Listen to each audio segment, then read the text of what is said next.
सुक्ती सुधामधील आता आपण श्लोक 5वा पाहणार आहोत.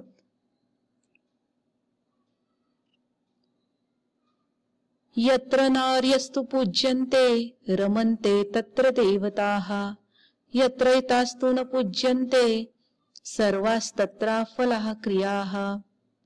यत्र नार्यः पूज्यन्ते तत्र देवताः रमन्ते यत्र तु एताः न पूज्यन्ते तत्र सर्वाः क्रियाः अफलाः भवन्ति. जिथे स्त्रियांची पूजा केली जाते म्हणजे स्त्रियांना मान दिला जातो, त्यांचा आदर केला जातो, तिथे देवता आनंदाने राहतात.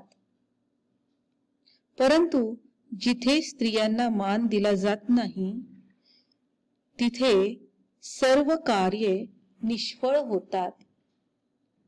सर्व कार्ये निष्फळ होतात. पुढचं सुभाषित पाहूयात.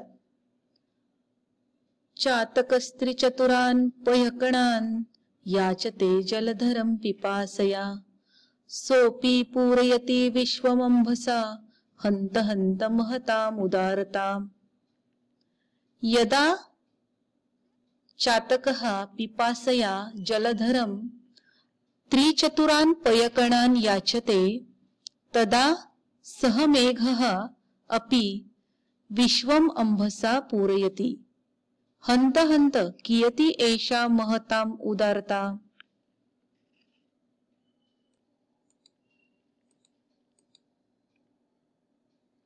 जेव्हा तहानलेला चातक पक्षी ढगाकडे 3-4 जलबिंदू मागतो तेव्हा तो मेघ सर्व जगच पाण्याने भरून टाकतो.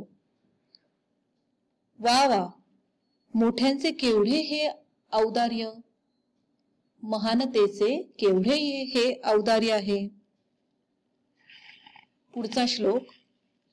ते शतम हि वयम पंच स्वकीये विग्रहे सती परैस्तु विग्रहे प्राप्ते वयम पंचाधिकम शतम.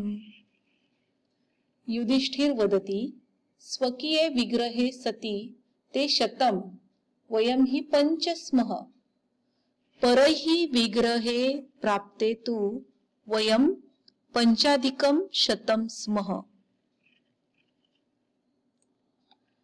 युधिष्ठिर म्हणतो आपले म्हणजे आपापसात भांडण असेल तर ते 100 कौरव आणि आपण 5 पांडव असे असू.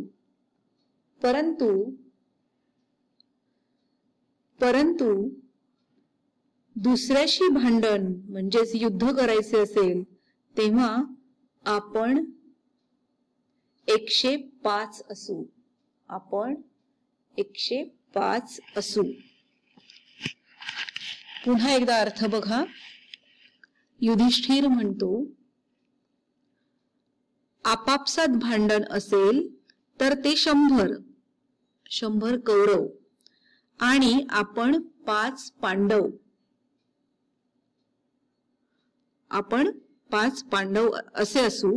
परंतु दुसऱ्याशी जेव्हा युद्ध करायचे असेल किंवा भांडण असेल तेव्हा आपण 105 असू. पुढचा श्लोक.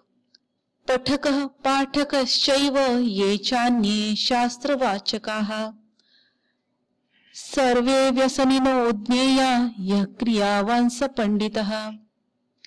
पठकः पाठकः तथा च ये अन्ये शास्त्रवाचकाः सन्ति ते सर्वे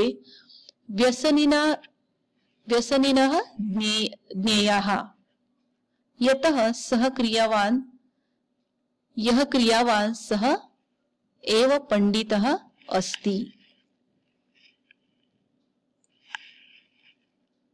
पठकः म्हणजे पठण करणारा म्हणजे शिकणारा.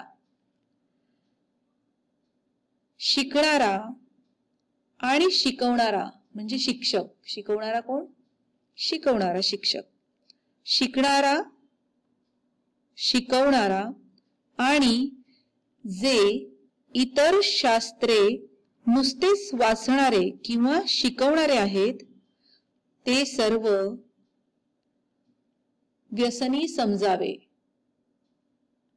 आणि जो क्रियाशील आहे तोच पंडित समजावा. जो कार्य करतोय, काम करतोय तोच पंडित समजावा. परत एकदा अर्थ बघा. पठकः म्हणजे शिकणारा, पाठकः म्हणजे शिकवणारा. आणि जे इतर शास्त्रे नुसतेच वाचणारे किंवा शिकवणारे आहेत ते सर्व व्यसनी समजावे. म्हणजे ते फक्त शिकतात, कार्य मात्र काहीही करत नाहीत. जे क्रियाशील आहेत, कार्य करतात ते पंडित समजावे. मुलांनो, अशा प्रकारे सुक्तिसुधामधील सर्व श्लोकांचे अर्थ आपण पाहिलेले आहेत. याही श्लोकांचे अन्वय अर्थ वहीमध्ये लिहायचे आहेत आणि धड्याखालील स्वाध्याय पूर्ण करायचा आहे आणि सुक्तिसुधा संपूर्ण पाठ करायची आहे.